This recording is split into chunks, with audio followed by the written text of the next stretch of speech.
इस शख्स ने औलाद हुए हाफिज कुरान 10 अहले जहन्नम की सिफारिश वो करेगा 10 अहले जहन्नम की सिफारिश वो करेगा।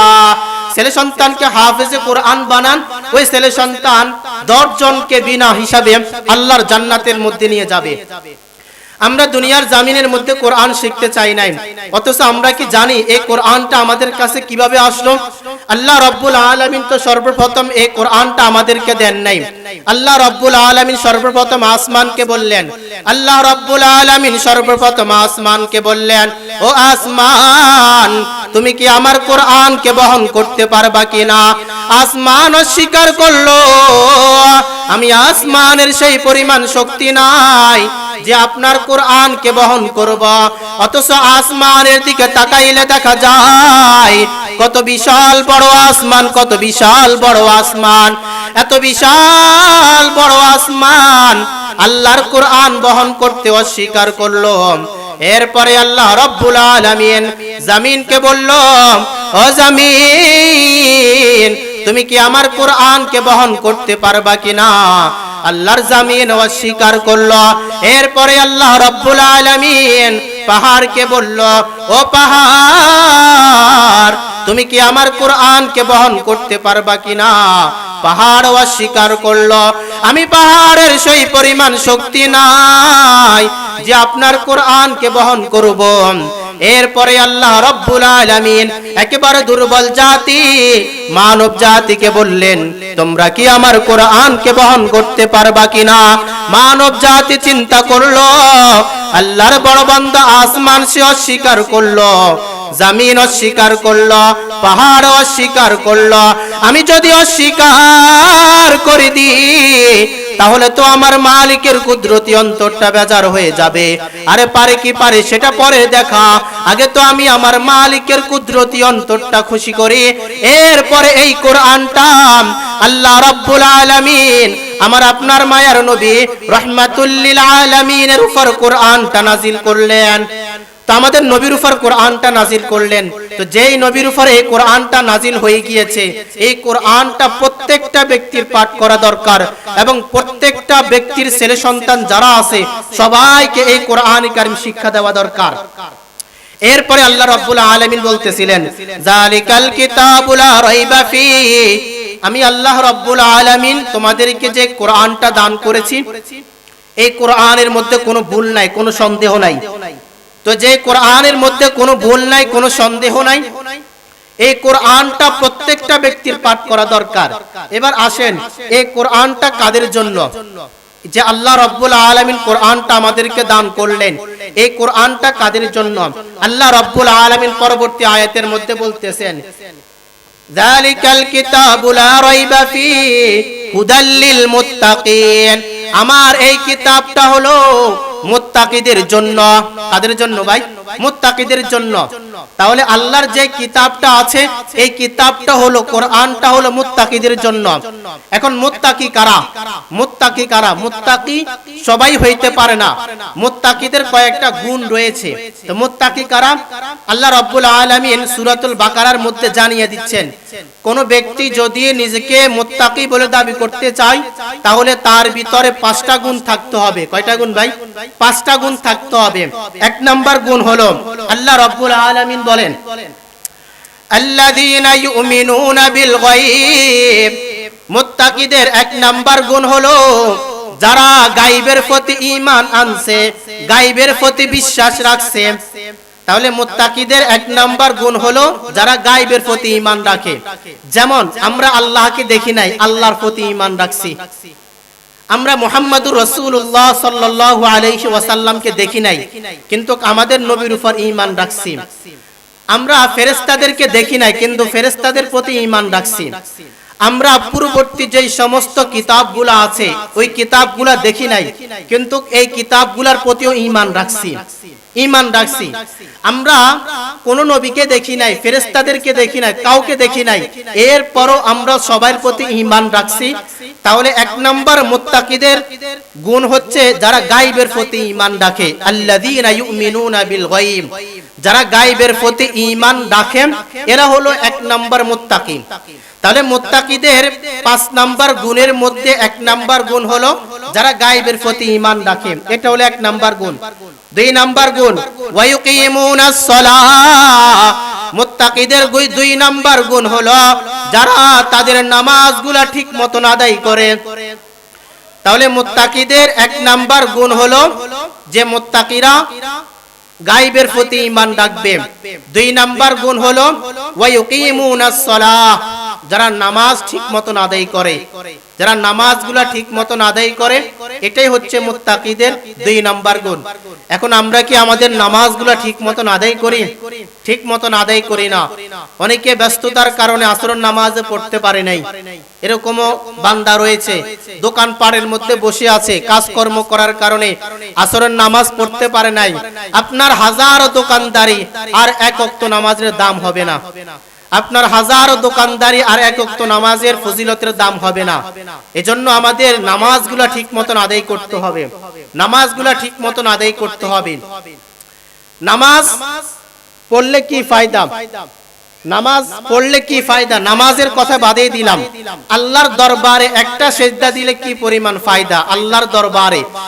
আল্লাহ রাসূল সাল্লাল্লাহু আলাইহি ওয়াসাল্লাম হাদিসের মধ্যে বলেন যে قال رسول الله صلى الله عليه وسلم لسجدة واحد خير من الدنيا وما فيها। দিনের নবী মায়ার নবী রাহমাতুল লিল আলামিন জানিয়ে দিলেন, আমার কোন উম্মত যদি মালিকের দরবারে একটা সিজদা দেয়, ওই একটা সিজদার কি পরিমাণ দাম হইতে পারে। আসমান এবং জমিনের মধ্যে যেই খালি জায়গাটা আছে, এই খালি জায়গার মধ্যে যদি হীরা মণি মুক্তা দিয়ে যদি ভরপুর করে দেওয়া হয়, এরপরও মালিকের কাছে একটা সিজদার দাম অনেক বেশি। লাসাজদাতুন ওয়াহিদাতুন খায়রুম মিনাদ দুনিয়া ওয়া মা ফিহা। মালিকের কাছে যদি একটা সিজদার ওই পরিমাণ দাম হইতে পারে, তাহলে ফজরের নামাজের ওই 2 রাকাত ফজর মালিকের কাছে কি পরিমাণ দাম হইতে পারে। আল্লাহ রাসূল হাদিসের মধ্যে বলেন, قال رسول الله صلى الله عليه وسلم من صلى صلاة الفجر فهو في ذمة الله। আল্লাহর হাবিব বলেন, আমার কোন উম্মত যদি ওই ফজরের নামাজের 2 রাকাত ফজর জামাতের সাথে আদায় করতে পারে, আমার ওই উম্মত আল্লাহর জিম্মার মধ্যে ঢুকে যাবে। মুহাদ্দিস কারামরা বলেন যে আল্লাহর জিম্মার মধ্যে ঢুকে যাওয়ার অর্থ কি হইতে পারে? দুনিয়ার জমিনের মধ্যে ওই বান্দার যা কিছুর প্রয়োজন সব কিছুর ব্যবস্থা আল্লাহ রাব্বুল আলামিন করে দিবেন। দুনিয়ার জমিনের মধ্যে ওই বান্দার সম্মান পাওয়ার প্রয়োজন, সম্মানের ব্যবস্থা আল্লাহ রাব্বুল আলামিন করে দিবেন। এই জন্য আল্লাহ রাব্বুল আলামিন বলেন, ওয়া তুইজ্জু মান তাশা ওয়া তুযিল্লু মান তাশা। আমি আল্লাহ হলাম সম্মান দেওয়ার মালিক, আমি আল্লাহ হলাম ইজ্জত দেওয়ার মালিক। ও বান্দা, তুমি ফজরের নামাজ জামাতের সাথে আদায় করো, আমি আল্লাহ রাব্বুল আলামিন তোমার সম্মান বাড়িয়ে দিব। আল্লাহু দিল দে জু তেরে ইশক কে গার হো, আল্লাহু দিল দে জু তেরে इश्क के गर हो, दाईमी रहमत के तेरे उस पे नजर हो, दाईमी रहमत के तेरे उस पे नजर हो।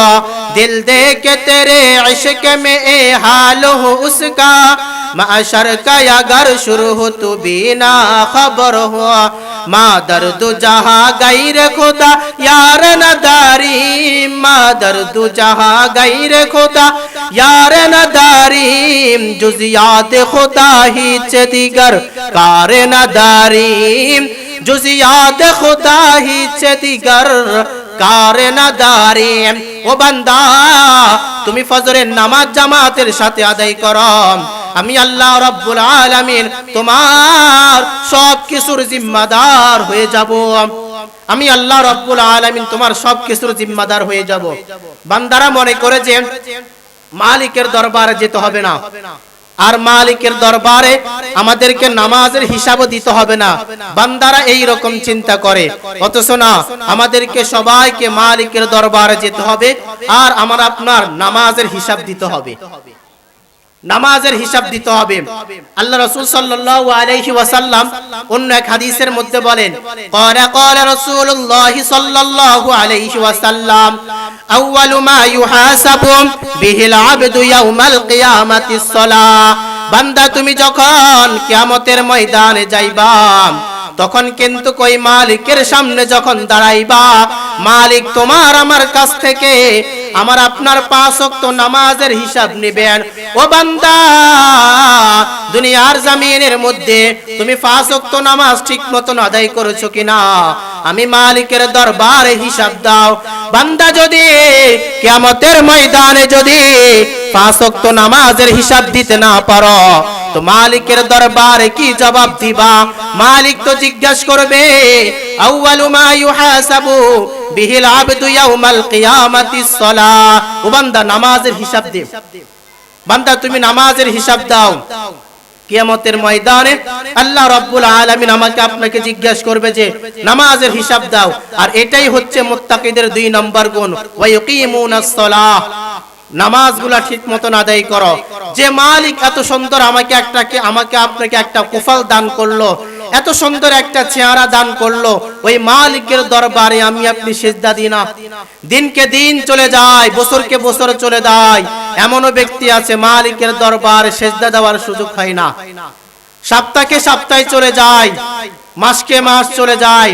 এত সুন্দর করে রব আমার আপনার চেহারাকে বানাইছে। রব যদি আমাদের কোফালটা যদি পিছনে বানাইতো, সামনে না দিয়ে, তো কেমনে আমাদের চেহারার মধ্যে সৌন্দর্য আসতো? সামনে চোখ না দিয়ে পিছনে চোখ দিত, তো আমার আপনার কি অবস্থা হতো? রব যদি আমার আপনার কানটাকে যদি এভাবে সুন্দর না বানাইয়া যদি গরুর কানের মতন বানাইতো, তো কি অবস্থা হতো? এত সুন্দর করে রব আমাকে আপনাকে বানাইলো, এরপরও আমি আপনি মালিকের দরবারে সিজদা দিই না। এত সুন্দর আকৃতি গঠন দিয়ে আল্লাহ রাব্বুল আলামিন আমাকে আপনাকে তৈয়ার করলো, এরপরও আমি আপনি মালিকের দরবারে সিজদা দিই না। এমনকি যখন আমরা আপনার নামাজগুলো ছুটে যায়, আমার আপনার অন্তরের ভিতরে এই তামান্না আসে না যে আমি আপনি নামাজগুলো ঠিক মতন এমনকি আদায় করব, এই চিন্তা আসে না। এক ওয়াক্ত নামাজ যদি ছুটে যায়, আমাদের এই চিন্তা আসে না যে আমি আপনি নামাজটা কাজা করে নিব। নামাজ ছুটে গিয়েছে, যাক ছুটে গিয়েছে, এটা আর পড়া লাগবে না, এরকম চিন্তা আমার আপনার অন্তরের ভিতরে হয়ে গিয়েছে। অথচ আল্লামা কাসেম নানুতুবি রহমতুল্লাহি আলাইহি জামানার মধ্যে একজন রাখাল ছিল। আল্লামা কাসেম নানুতুবি রহমতুল্লাহি আলাইহি একদিন মসজিদের মধ্যে বসে বসে আল্লাহর জিকির করতেছেন। আর মসজিদের মধ্যে বসে বসে আল্লাহর জিকিরের মধ্যে কিন্তু অনেক মজা আছে।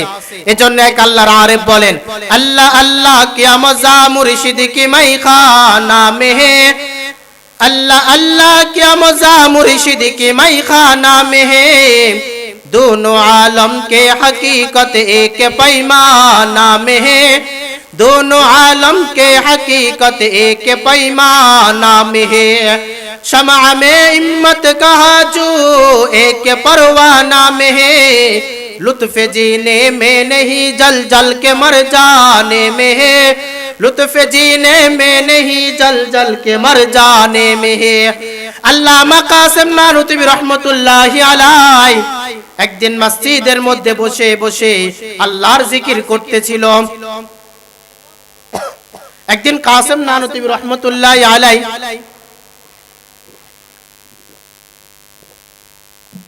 বসে বসে আল্লাহর জিকির করতেছিল। হঠাৎ করে একজন রাখাল আসলো। আসার পরে আল্লামা কাসেম নানুতুবি রহমতুল্লাহি আলাইহিকে জিজ্ঞেস করলেন, ও রাখাল, তোমার নামাজ কি জামাতের সাথে হয়ে গেল? রাখাল জিজ্ঞেস করতেছে, ও কাসেম নানুতুবি, নামাজ কি জামাতের সাথে হয়ে গেল? তখন কাসেম নানুতুবি রহমতুল্লাহি আলাইহি বললেন যে হ্যাঁ, নামাজ তো জামাতের সাথে হয়ে গেল। ওই রাখালটা তখন আসমানের দিকে তাকাইয়া একটা চিৎকার দিল আর বলতে থাকলো, আই মালিক, আজকে আমি আমার নামাজটাকে জামাতের সাথে আদায় করতে পারলাম না, আমি আমার নামাজটাকে জামাতের সাথে আদায় করতে পারলাম না। আমার অন্তরের ভিতরে অনেক ব্যথা, আর আমার আপনার দুনিয়ার জমিনের মধ্যে এই রকম অন্তর হয়ে গেল। যদি এক ওয়াক্ত নামাজ ছুটে যায়, আমার আপনার অন্তরের ভিতরে ব্যথা আসে না। একজন রাখাল, তার অন্তরের ভিতরে ব্যথা আসলো, আমি আমার নামাজটাকে জামাতের সাথে আদায় করতে পারলাম না। আর একজন রাখাল, সে নামাজটাকে জামাতের সাথে পড়তে পারলো না, আর তার অন্তরের ভিতরে ব্যথা চলে আসলো, ব্যথা চলে আসলো। এজন্য আমার আপনার নামাজগুলো যখন কাজা হয়ে যাবে, আমি আপনি যখন নামাজ জামাতের সাথে পড়তে পারবো না, তখন আমরা আপনার করণীয় হচ্ছে যে নামাজটুকু আদায় করে নেওয়া, অন্তরের ভিতরে ব্যথা আনা, অন্তরের ভিতরে ব্যথা আনা যে আমি আমার নামাজটাকে আদায় করতে পারলাম না, আমি আমার নামাজটাকে আদায় করতে পারলাম না। আল্লাহ রাব্বুল আলামিন আমাদের সবাইকে প্রতি 5 ওয়াক্ত নামাজ জামাতের সাথে আদায় করার তৌফিক দান করুন। তো বলতেছিলাম যে মুত্তাকিদের গুণ হলো 5টি। 1 নাম্বার গুণ হলো আল্লাযীনা ইউমিনুনা, 1 নাম্বার গুণ হলো গায়বের প্রতি ঈমান রাখতে হবে, গায়বের প্রতি ঈমান রাখতে হবে। 2 নাম্বার হলো ওয়া ইউকিমুনাস সালাতা, নামাজগুলো ঠিকমতো আদায় করতে হবে, প্রতি 5 ওয়াক্ত নামাজ ঠিকমতো আদায় করতে হবে। 3 নাম্বার গুণ হলো ওয়া মিম্মা রাযাকনাহুম ইউনফিকুন, আল্লাহ রাব্বুল আলামিন আমাদেরকে যত রিজিক দিয়েছেন, আল্লাহ রাব্বুল আলামিন আমাদেরকে যত ধন সম্পদ দিয়েছেন, যেগুলো আল্লাহ রাব্বুল আলামিন দিয়েছেন, আল্লাহ রাব্বুল আলামিনের ধন সম্পদগুলা আল্লাহ রাস্তার মধ্যে ব্যয় করার জন্য চেষ্টা করব। রবের দেওয়া নিয়ামত, রবের দেওয়া রিজিক রবের রাস্তার মধ্যে ব্যয় করার জন্য চেষ্টা করব। আল্লাহ রাব্বুল আলামিন পবিত্র কালামুল্লাহর অন্য এক আয়াতের মধ্যে বলেন, ইন্নাল্লাহা ইশতারা মিনাল মুমিনিনা আনফুসাহুম ওয়া আমওয়ালাহুম বিআন্না লাহুমুল জান্নাহ। আমার আপনার মধ্যে যে ধন সম্পদ যেগুলো আছে, এই ধন সম্পদের মালিক কিন্তু আমি আপনি না। আল্লাহ রাব্বুল আলামিন জান্নাতের বিনিময়ে আমার আপনার ধন সম্পদের মালিক হয়ে গিয়েছে, তার বিনিময়ে আল্লাহ রাব্বুল আলামিন আমাকে আপনাকে জান্নাত দান করলেন। তাহলে আমার আপনার যে ধন সম্পদ গুলো আছে, এগুলা থেকে আল্লাহর রাস্তায় ব্যয় করার জন্য চেষ্টা করব, ব্যয় করার জন্য চেষ্টা করব। আমাদের সমাজের মধ্যে একটা নিজাম হয়ে গিয়েছে, আল্লাহ যখন কোনো ব্যক্তির ধন সম্পদ বেড়ে যায় অথবা যখন কোনো ব্যক্তির ধন সম্পদ কমে যায়, ওই কম নেওয়ালা তখন বলতে থাকে, হাই হাই, আল্লাহ শুধু আমাদেরকে ধন সম্পদ দিল না, অমুকরে এত ধন সম্পদ দেয়, অমুকরে এত ধন সম্পদ দেয়, আমাদেরকে কি আল্লাহ দেখে না? আমাদেরকে কি আল্লাহ দেখে না? অমুকরে আল্লাহ তাআলা ধন সম্পদ দিয়েছে, আমাকে আল্লাহ কি দিয়েছে? অনেকে এরকম বলতে থাকে। না, এইরকম বলা যাবে না। তাহলে আল্লাহর দেওয়া সম্পদ থেকে আল্লাহর রাস্তায় ব্যয় করার জন্য চেষ্টা করব। আর আল্লাহ রাব্বুল আলামিন আমাদেরকে যে ধন সম্পদ দিয়েছেন, ওই ধন সম্পদের শুকর আদায় করার জন্য চেষ্টা করব। আমাদের একজন ব্যক্তি ছিলেন হযরতে আইয়ুব আলাইহিস সালাম। এই আইয়ুব আলাইহিস সালামকে আল্লাহ রাব্বুল আলামিন এত ধন সম্পদ দান করলেন। 70টা বছর আইয়ুব আলাইহিস সালাম আল্লাহ রাব্বুল আলামিন তিনাকে ধন সম্পদ, বিবি বাচ্চা সবকিছু দান করছেন আইয়ুব আলাইহিস সালামকে। তো আল্লাহ রাব্বুল আলামিন একদিন পরীক্ষা করতে চেয়েছিলেন আইয়ুবকে, দেখেন আমি আমার আইয়ুব থেকে যদি ধন সম্পদ সবকিছু নিয়ে চলে যাই, আমার আইয়ুব কি আমি মালিকের উপর শুকর আদায় করে কিনা? আল্লাহ রাব্বুল আলামিন হযরত আইয়ুব আলাইহিস সালামের কাছ থেকে ধন সম্পদ সবকিছু নিয়ে চলে গেলেন। ধন সম্পদ সবকিছু নিয়ে যাওয়ার পরে 12 বছর আইয়ুব আলাইহিস সালাম অথবা 18 বছর আইয়ুব আলাইহিস সালাম কষ্টের জিন্দেগি পার করলেন। তো একদিন কষ্টের জিন্দেগি যখন পার করতেছিলেন, আইয়ুব আলাইহিস সালামের দেহের মধ্যে পোকা ধরে গিয়েছে। যখন এই পোকাটা জিহ্বার মধ্যে চলে আসলো, জবানের মধ্যে চলে আসলো, এবার আইয়ুব আলাইহিস সালাম আল্লাহকে বলতেছেন, আই মালিক, আপনি তো আমার পুরা দেহটা পোকায় ভরপুর করে দিয়েছেন, শুধুমাত্র জিহ্বাটা খালি রাখেন, এই জিহ্বা দ্বারা আমি যেন আপনাকে ডাকতে পারি। আল্লাহ রাব্বুল আলামিন এই পরিমাণ খুশি হয়েছেন, এই পরিমাণ খুশি হয়েছেন। আল্লাহ রাব্বুল আলামিন আবার আইয়ুব আইয়ুব আলাইহিস সালামের ধন সম্পদ যা কিছু আছে সব কিছু ফিরিয়ে দিয়েছেন, সব কিছু দিয়েছেন। তাহলে আল্লাহ রাব্বুল আলামিন আমাদেরকে যে ধন সম্পদ দিয়েছেন, এই ধন সম্পদের উপর আমরা শুকর আদায় করব। যদি শুকর আদায় করি, আল্লাহ রাব্বুল আলামিন আমরা আপনার ধন সম্পদ বাড়িয়ে দিবে। আবার ধন সম্পদ হইলে নিজে শুধু ভোগ করব, আল্লাহর রাস্তায় দিব না, এমনটা হতে পারবে না, এমনটা কখনো যাবে না। এজন্য এলাকার মধ্যে একটা মাহফিলের আয়োজন করা হয়েছে। একটা মাহফিল করতে অনেক খরচ, অনেক খরচ। আমাদের হযরত ওয়ালা আল্লামা শরীফুল্লাহ সাহেব দামাত বারকাতুল আলিয়া হযরতে প্রতি বছর একটা মাহফিল করে থাকেন। একটা মাহফিলের মধ্যে অনেক খরচ হয়ে থাকে। তো আল্লাহ রাব্বুল আলামিন যাদেরকে ধন সম্পদ যা কিছু দিয়েছেন, যা কিছু দিয়েছেন, অনেক তো নিজে আত্মসাৎ করছেন, নিজে খাইছেন, নিজের পরিবারকে খাওয়াইছেন, নিজের ছেলে সন্তানকে খাওয়াইছেন, দুনিয়ার জন্য যা কিছু করণীয় সব কিছু করছেন। দুনিয়ার জামিনের মধ্যে একটা নিজাম হয়ে গিয়েছে, যখন একটা বিবাহের অনুষ্ঠান করে তখন ওই জায়গার মধ্যে কি পরিমাণ চাকচিক্যভাবে মানুষ অনুষ্ঠান করে। যখন এলাকার মধ্যে একটা গানের কনসার্ট করা হয় তখন মানুষ ওই জায়গার মধ্যে দান করার জন্য বড় অঙ্কের টাকা লেখে, বড় অঙ্কের টাকা লেখে। এলাকার মধ্যে যখন গানের কনসার্ট করা হয় আর যখন এলাকার মধ্যে একটা মাহফিলের আয়োজন করা হয় তখন কাউকে দ্বার কাছে পাওয়া যায় না। এজন্য আল্লাহর দেওয়া সম্পদ থেকে আল্লাহর রাস্তার মধ্যে ব্যয় করার জন্য চেষ্টা করবেন, আল্লাহর রাস্তার মধ্যে ব্যয় করার জন্য চেষ্টা করবেন। তো বলতেছিলাম যে মুত্তাকি ব্যক্তির 3 নাম্বার গুণ হলো ওয়া মিম্মা রাযাকনাহুম ইউনফিকুন। আল্লাহর রাস্তা, আল্লাহ রাব্বুল আলামিন যে ধন সম্পদগুলো দিয়েছেন আল্লাহর রাস্তার মধ্যে খরচ করার জন্য চেষ্টা করব। আল্লাহ রাব্বুল আলামিন যে 3টার কথা বলেছিলাম মুত্তাকিদের 3টা গুণ। 1 নাম্বার গুণ হলো আল্লাযীনা ইউমিনুনা বিল গায়ব। 1 নাম্বার মুত্তাকিদের গুণ হলো গায়বের প্রতি ঈমান রাখতে হবে। 2 নাম্বার হলো ওয়া ইয়াকিমুনাস সালাতা, নামাজ আদায় করতে হবে। 3 নাম্বার হলো ওয়া মিম্মা রাযাকনাহুম ইউনফিকুন। আল্লাহ রাব্বুল আলামিন যে ধন সম্পদগুলো দিয়েছেন ওই ধন সম্পদগুলো আল্লাহর রাস্তার মধ্যে ব্যয় করতে হবে। মুত্তাকিদের 4 নম্বর গুণ হলো ওয়াল্লাযীনা ইউমিনুনা বিমা উনজিলা ইলাইকা ওয়া মা উনজিলা মিন ক্বাবলিক। আল্লাহ রাব্বুল আলামিন যে কোরআনটা দান করলেন শুধু এই কোরআনের প্রতি ঈমান রাখবো, অন্য যেই সমস্ত কোরআনগুলো আছে, অন্য যেই সমস্ত কিতাবগুলো আছে ওই কিতাবগুলোর প্রতি ঈমান রাখবো না, এমনটা হইতে পারবে না। আল্লাহ রাব্বুল আলামিন যত কিতাব দুনিয়ার জমিনের মধ্যে নাজিল করলেন সব কিতাবের প্রতি ঈমান রাখতে হবে। এটা হলো মুত্তাকিদের 4 নম্বর গুণ। মুত্তাকিদের 5 নম্বর গুণ হলো ওয়াবিল আখিরাতি হুম ইউকিনুন। আখিরাতের প্রতি বিশ্বাস স্থাপন করতে হবে, আখিরাতের প্রতি বিশ্বাস স্থাপন করতে হবে। আমাদের সমাজের মধ্যে মাঝে মধ্যে এমন কিছু ব্যক্তি বের হয় যে তারা বলতে থাকে যে জান্নাত জাহান্নাম বলতে কোনো জিনিস নাই। কিন্তু আমাদের আহলে সুন্নাত ওয়াল জামাতের আকীদা হলো জান্নাত এবং জাহান্নাম বলতে একটা জিনিস আছে, জান্নাত এবং জাহান্নাম বলতে একটা জিনিস আছে। এজন্য জান্নাত এবং জাহান্নামকে কেউ অস্বীকার করতে পারবে না, জান্নাত এবং জাহান্নাম আছে কেউ অস্বীকার করতে পারবে না। এজন্য কোন ব্যক্তি যদি নিজেকে মুত্তাকি দাবি করতে চায় তাহলে তার মধ্যে 5টা গুণ থাকতে হবে। 1 নাম্বার গুণ হলো যে গায়বের প্রতি ঈমান রাখতে হবে। নাম্বার হলো যে নামাজ আদায় করতে হবে। 3 নাম্বার হলো যে আল্লাহ রাব্বুল আলামিন আমাদেরকে যে রিজিক দান করেছেন ওই রিজিকটা আল্লাহর রাস্তার মধ্যে ব্যয় করতে হবে। 3 নাম্বার হলো আল্লাহ রাব্বুল আলামিন আমাদের 4 নাম্বার হলো আল্লাহ রাব্বুল আলামিন আমাদের যে কোরআন দান করেছেন এই কোরআনের প্রতি ঈমান রাখতে হবে। অন্যান্য যে সমস্ত কিতাবগুলো আছে এই কিতাবের প্রতি ঈমান রাখতে হবে। আমাদেরকে এই কোরআনের বিধান মতন দুনিয়াতে চলতে হবে। দুনিয়ার জমিনের মধ্যে আমরা এমন ভাবে চলাফেরা করতে হবে যে চলাফেরার মধ্যে সদা সর্বদা আমাদের যেন কোরআনের বিধান পাওয়া যায়।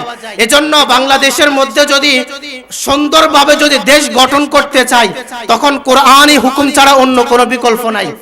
বাংলাদেশের মধ্যে যদি সব কিছু যদি সুন্দর করতে চাই, তাবলীগ বলেন এমনকি রাষ্ট্রীয় যে সমস্ত কাজকর্ম যেগুলো আছে যদি সবগুলা ব্যবস্থা করতে চাই, যদি কোরআনই হুকুম যদি বাংলাদেশের মধ্যে ব্যবস্থা হয়ে যায় তাহলে দেখবেন যে এই বাংলাদেশটা সুন্দর হয়ে যাবে।